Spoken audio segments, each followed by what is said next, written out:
지금 온 세상의 관심은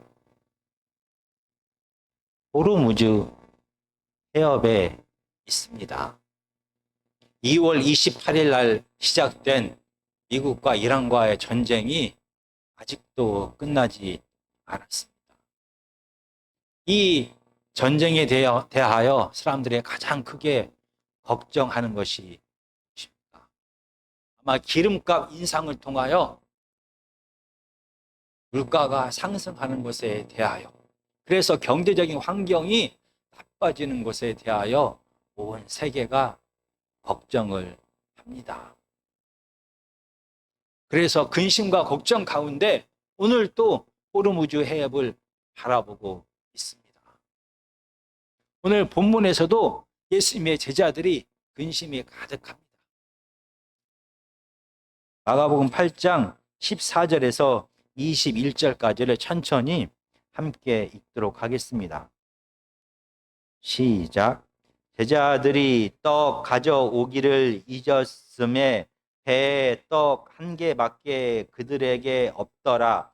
예수께서 경고하여 이르시되 삼가 바리새인들의 누룩과 헤롯의 누룩을 주의하라 하시니 제자들이 서로 수군거리기를 이는 우리에게 떡이 없음이로다 하거늘 예수께서 아시고 이르시되 너희가 어찌 떡이 없으므로 수군거리느냐 아직도 알지 못하며 깨닫지 못하느냐 너희 마음이 둔하냐 너희가 눈이 있어도 보지 못하며 귀가 있어도 듣지 못하느냐 또 기억하지 못하느냐 내가 떡 5개를 5,000명에게 떼어줄 때에 조각 몇 바구니를 거두었 이들의 12이니이다. 또 7개를 4,000명에게 떼어줄 때에 조각 몇 광주리를 거두었더냐 이르되 7이다. 이르시되 아직도 깨닫지 못하느냐 하시니라. 아멘. 지금 예수님과 제자들은 배 안에 함께 있습니다. 이때 갑자기 제자들을 향하여 바리새인들과 헤롯의 누룩을 주의하라라고 경고하셨습니다. 그러자 갑자기 제자들은 수근거리기 시작했습니다. 왜냐하면 급하게 배를 타고 떠나느라 제자들은 배 안에 떡 1개밖에 준비하지 못했습니다. 이 떡 하나는 이 13명이 먹기에 한 끼도 간식조차 되지 못합니다. 제자들이 떡이 부족하여 근심하는 것을 보고 예수님께서 폭풍 같은 질문을 7개나 계속 쏟아내셨습니다. 17절에서 19절까지는 예수님께서 너희는 알지 못하느냐 너희는 깨닫지 못하느냐 너희는 마음이 왜 이렇게 돌같이 굳었느냐 너희는 눈이 있는데 여전히 보지 못하느냐 너희는 귀가 있는데 아직도 듣지를 못하느냐 너희는 왜 기억하지 못하느냐 오병이어의 기적과 질병이어의 기적으로 얼마나 많은 광주리의 떡을 거두었느냐 예수님은 폭풍 같은 7개의 질문을 통하여 제자들을 꾸짖기 시작했습니다. 마치 배에 오르기 전에 예수님께서 바리새인들을 꾸짖고 한탄하고 실망하셨던 모습과 같습니다. 예수님과 제자들이 이방에서의 사역을 하고 다시 갈릴리 지역으로 돌아오셨습니다. 예수님을 기다리고 있던 바리새인들이 예수님께 나와서 하늘의 표적을 구했습니다. 표적이라는 것은 무엇인가를 증명하기 위하여 드러내는 증거와 표시를 말합니다. 구약의 율법에 능통한 바리새인 그들은 이미 예수님께서 메시아가 행할 수 있는 모든 기적들을 행하시는 것을 눈으로 보고 귀로 들었습니다. 그럼에도 불구하고 이 바리새인들은 어떤 이유와 핑계를 대면서라도 예수님께서 메시아 되심을 계속해서 거부했습니다. 심지어 바리새인들은 예수님께서 귀신을 내어 쫓아 예수님의 능력이, 귀신을 내어 쫓는 능력이 하나님으로부터 온 것이 아니라 귀신의 왕인 바알세불에게서부터 왔다라고 이야기합니다. 심지어 예수님이 하나님으로부터 온 메시아가 아니라 마귀와 한편이다라고까지 말하며 예수님께서 행하시는 모든 표적을 다 거부했습니다. 아무리 메시아가 할 수 있는 표적을 보여주어도 바리새인들은 거부하고 또 거부했습니다. 그런 바리새인들이 예수님께 나옵니다. 다시 한번 도전하고 다시 한번 시험하는 하늘의 기적을 구했습니다. 예수님은 심하게 탄식하시고 실망하셨습니다. 그리고 이런 맹세문을까지 그들에게 말했습니다. 이렇게 맹세까지 했습니다. 내가 너희들에게 다시 한번 표적을 보여준다면 하나님께서 나를 쳐 죽일 것이다. 이런 맹세를 하면서까지 예수님께서는 바리새인들에게 더 이상 표적 드러내는 것을 거부했습니다. 그리고 바리새인들을 떠나서 급하게 예수님과 제자들은 배에 타고 있는 것입니다. 제자들은 이 바리새인들의 예수님에 대한 도전과 시험 그리고 예수님의 실망과 탄식을 옆에서 다 지켜보았습니다. 예수님께서 그렇게 바리새인들을 향하여 탄식하고 실망하는 것을 처음 보았습니다. 그런 예수님께서 바리새인들과 헤롯의 누룩을 조심하라고 말씀하셨는데 제자들은 이 예수님의 말씀을 이해하지 못했습니다. 수로보니게 이방인 여인은 예수님의 개와 부스러기의 비유의 말씀을 단번에 이해했습니다. 그러나 예수님의 제자들은 지금까지 예수님과 함께하고 있습니다. 아마 이 사건 이후로 갈릴리의 사역이 마치고 예루살렘으로 향하는 것을 본다 기록된 것으로 보면은 아마 3년 이상 제자들은 예수님과 함께 했습니다. 심지어 제자들은 보리떡 5개로 남자 어른만 5,000명을 먹이는 그 기적의 현장에 직접 있었습니다. 5,000명을 앉히고 직접 그들의 손으로 떡을 나누어 주었습니다. 그리고 12광주리의 조각을 부스러기를 직접 거두었습니다. 심지어 이방 땅 이방인들에게 4,000명을 앉히고 그들에게 보리떡 7개를 직접 제자들은 손으로 나누어 주었습니다. 그리고 7광주리의 부스러기를 직접 거두었습니다. 이 기적을 행하신 예수님이 지금 배 안에 제자들과 함께 있습니다. 그럼에도 불구하고 제자들의 눈에는 떡 하나밖에 보이지 않는 것입니다.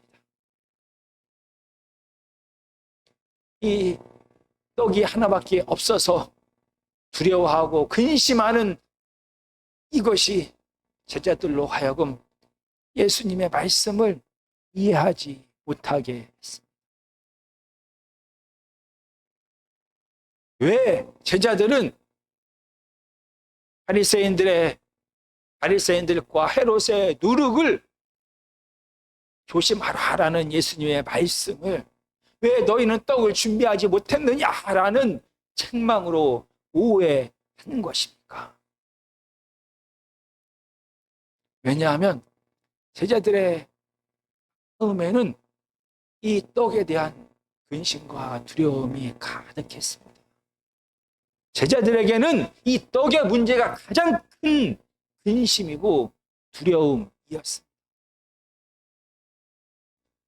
마가는 씨 뿌리는 자의 비유를 통하여 이 떡의 문제, 이 생계의 문제가 얼마나 사람을 근심하게 하는지를 이미 기록했습니다. 우리가 다시 한번 살펴보겠습니다. 마가복음 4장 18절과 19절입니다. 마가복음 4장 18절과 19절을 제가 읽어보겠습니다. 또 어떤 이는 가시떨기에 뿌려진 자니 이들은 말씀을 듣기는 하되 세상의 염려와 재물의 유혹과 기타 욕심이 들어와 말씀을 막아 결실하지 못하게 되는 자여. 이 가시떨기에 대하여 예수님께서 말씀하시는 이 씨 뿌리는 자의 비유는 예수님을 계속해서 거부하고 있는 바리새인들에게 주신 말씀이 아닙니다. 예수님으로부터 시작된 하나님의 나라에 대하여 오직 그 기적에만 관심 있는 이스라엘 무리들을 향하여 주신 말씀이 아닙니다. 이 씨 뿌리는 자의 비유는 바로 모든 것을 버리고 하나님 나라에 참여하고 있는 제자들에게 예수님께서 주신 말씀입니다. 이 제자들의 상태가 바로 씨 뿌리는 자의 비유에서 가시떨기와 같다라고 말합니다. 가시떨기는 제자들처럼 복음을 받아들이고 깨달은 자입니다.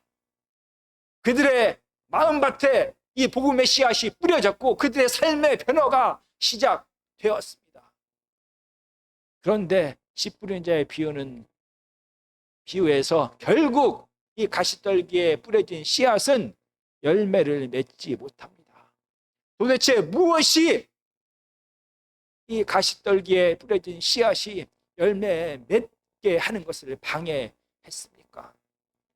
마가복음 4장 19절에서는 세상의 염려와 재물의 유혹과 기타 욕심이다 라고 말합니다. 가시떨기에 떨어진 씨앗이 방해를 받아서 열매 맺지 못한 이유는 돌밭에 떨어진 것과 다른 상황인 것입니다.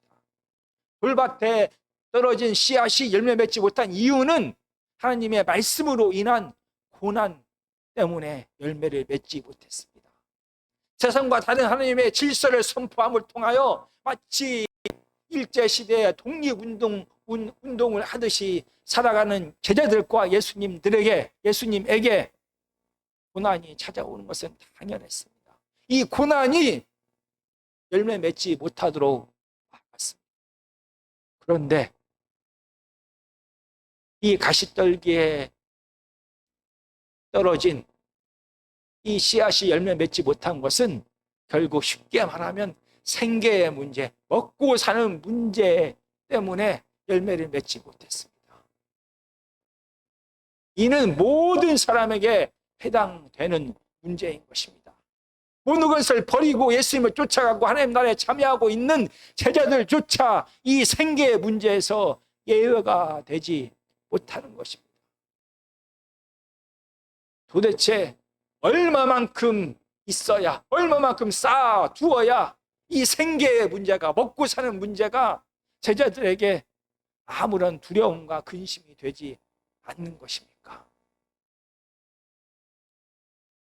우리가 누가복음 12장 16절에서 19절까지를 한번 읽어보겠습니다. 신약성경 114페이지입니다. 누가복음 12장 16절에서 19절까지입니다. 제가 읽어보겠습니다. 또 비유로 그들에게 말하여 이르되 한 부자가 그 밭에 소출이 풍성함에 심중에 생각하여 이르되 내가 곡식 쌓아둘 곳이 없으니 어찌할까 하고 또 이르되 내가 이렇게 하리라 내 곡간을 헐고 더 크게 짓고 내 모든 곡식과 물건을 거기 쌓아두리라. 또 내가 내 영혼에게 이르되 영혼아 여러 해 쓸 물건을 많이 쌓아두었으니 평안히 쉬고 먹고 마시고 즐거워하자 하리라 하되.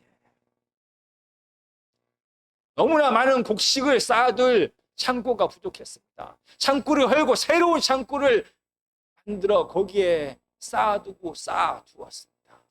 이렇게 눈으로 직접 손으로 쌓아두어 있는 것이 곡식이 차고 넘치고 창고가 차고 넘치는 것을 본 후에야 사람들은 이 생계의 두려움과 근심에서 벗어나 안심하는 것입니다. 예수님의 제자들은 오병이어 칠병이어의 기적을 행하신 예수님, 그 기적의 예수님과 함께 있습니다. 그러나 지금 눈앞에 보이는 것은 떡 한 개밖에 없습니다. 그들의 손에 잡히는 것은 떡 하나밖에 없는 것입니다. 그래서 그들은 근심하고 두려워하고 있었습니다. 언제부터 이렇게 생계의 문제가, 먹고 사는 문제가 사람들에게 가장 큰 근심과 두려움이 된 것입니까? 우리는 반복해서 계속 잘 아는 것처럼 창세기 3장 17절부터 19절은 이렇게 말합니다. 아담에게 이르시되 내가 내 아내의 말을 듣고 내가 내게 먹지 말라 한 나무의 열매를 먹었은즉 땅은 너로 말미암아 저주를 받고 너는 내 평생에 수고하여야 그 소산을 먹으리라. 땅이 내게 가시덤불과 엉겅퀴를 낼 것이라. 내가 먹을 것은 밭의 채소인즉 내가 흙으로 돌아갈 때까지 얼굴에 땀을 흘려야 먹을 것을 먹으리니 내가 그곳에서 취함을 입었음이라. 너는 흙이니 흙으로 돌아갈 것이니라 하시니라. 아담과 하와의 불순종을 통하여 하나님과의 관계가 깨어졌습니다. 하나님은 생명이십니다. 아담과 하와는 생명 대신 하나님을 떠나게 되었습니다. 그 결과 아담과 하와는 저주를 받게 되고 이 아담과 하와뿐만 아니라 땅 역시 저주를 받게 됩니다. 땅은 가시덤불과 엉겅퀴를 내기 시작합니다. 그래서 사람들은 그때부터 온몸에 땀이 날 정도로 수고하여야 이 먹고 사는 문제를 해결할 수가 있게 된 것입니다. 죄의 영향과 결과로 사람들은 이 두려움이, 생기에 대한 두려움이 마음속 깊이 뿌리 내린 것입니다. 제자들 역시 마찬가지입니다. 그들이 하나님 앞에 부름을 받았지만 그들 역시 이 죄의 영향과 결과로 인한 이 생계의 문제에서 자유로울 수가 없습니다. 그래서 이미 예수님과 함께 있음에도 불구하고 그 예수님이 오병이어의 기적과 칠병이어의 기적을 행하신 예수님이심에도 불구하고 제자들은 떡 하나밖에 보이지 않자 두려웠습니다. 마치 가시떨기가 땅 깊이 뿌리를 내렸으면 새로운 씨앗이 그 속에서 자라지 못하는 것처럼 이미 마음속에 생기에 대한 두려움이 가득하여 제자들은 예수님의 말씀을 이해할 수가 없었습니다. 생계에 대한 두려움이 예수님의 말씀을 듣지 못하게 막은 것입니다. 이 한 번뿐이 아닙니다. 흙으로 태어나서 흙으로 돌아가는 그 평생 동안 제자들 역시 이 생계에 대한 두려움과 불안과 그 결과 탐욕이 가득하여 그 마음속에 가시떨기를 계속해서 내게 될 것입니다. 생계에 대한 문제는 우리가 하나님 앞으로 다시 돌아가는 그 마지막 때까지 계속 될 것입니다. 미국과 이란과의 전쟁에서 사망한 사람이 몇 명인지 혹시 아십니까? 3,750명 이상이 죽었습니다. 12살 밑으로 어린 아이가 262명이나 죽었습니다. 13살에서 18살 청소년이 121명이나 죽었습니다. 물론 방송에서 이 사실을 자주 보도하지 않기 때문에 우리가 잘 모를 수도 있지만 우리의 관심은 기름값 인상으로 인하여 우리나라의 경제가, 우리의 삶이 얼마나 나빠질지에 관심이 있습니다. 이 생계에 대한 관심이 생명에 대한 소중함을 덮어 우리의 삶도 마찬가지입니다. 우리는 이 땅을 살아갑니다. 매일 만나를 내려주신 하나님을 기억하지 못했던 이스라엘 백성들처럼 우리도 역시 매일 우리에게 생명을 공급하시는 하나님을 잊을 때가 너무도 많습니다. 제자들이 오병이어의 기적과 질병이어의 기적을 행하신 예수님과 함께 있음에도 불구하고 그들의 마음에는 생기에 대한 두려움이 가득했습니다. 아무리 생명 되신 예수님과 함께 할지라도 그들은 눈에 보이는 것은 떡 하나밖에 없었습니다. 생계에 대한 두려움이, 생계에 대한 불안이, 생계에 대한 탐욕이 예수님의 뜻을, 하나님의 뜻을 가로막았습니다. 오늘 본문은 우리에게 말하고 있습니다. 생계에 대한 두려움 때문에, 생계에 대한 불안 때문에, 생계에 대한 욕심 때문에 우리가 지금 놓치고 있는 하나님의 뜻이 무엇입니까? 먹고 사는 문제 때문에 우리가 지금 혹시 보지 못하고 있는 하나님의 뜻은 무엇입니까?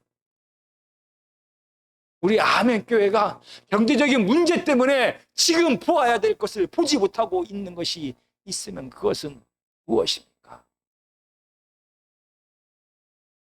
생명 되신 하나님이 지금까지 함께 하셨습니다. 앞으로도 매일 아침마다 만나를 공급하실 것이고 우리의 모든 필요를 다 채워주실 것입니다. 얼마나 쌓아두어야 우리는 이 생계의 두려움에서 벗어나는 것입니다. 오늘 본문은 우리로 하여금 먹고 사는 이 생계에 대한 두려움과 불안과 탐욕 때문에 무엇을 놓치고 있는지, 무엇을 보지 못하고 있는지에 대하여 다시 한번 생각하게 하는 것입니다. 제자들이, 모든 것을 버린 제자들 역시 이 생계의 문제에 대해서 예외가 아니었습니다. 우리는 다 이렇게 연약합니다. 직접 만지고 직접 눈으로 쌓아두지 않으면 두려워합니다. 그럼에도 불구하고 오늘 말씀은 예수님이 함께 하셨다라고 말합니다. 지금까지 함께 하셨던 예수님께서, 지금까지 공급하셨던 하나님께서 여전히 하나님 되시고 우리의 아버지가 되십니다.